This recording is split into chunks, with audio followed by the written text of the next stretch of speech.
So walking towards the bus stop opposite Peck's Lane on the Castleknock Road for the number 37. So there's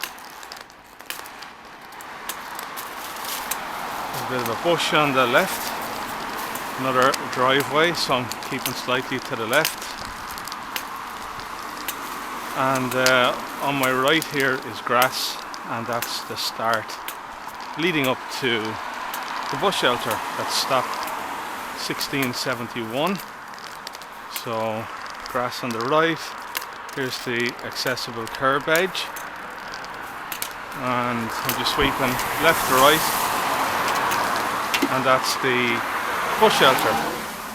So I can either lie against it like this, which is very handy, saves you having to sit down if you're going to be waiting here a while, or there's the seating. So it's a pretty long seat, maybe 4 people could sit there, so that's pretty impressive. There's a bin. This is the shelter once again. It's plastic, holds about 4 people, and there's the shelter that I can sit against if I'm going to be here for a prolonged period of time.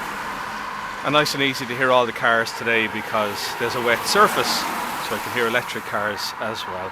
So tried and tested, old style bus stops, bus shelters work very well.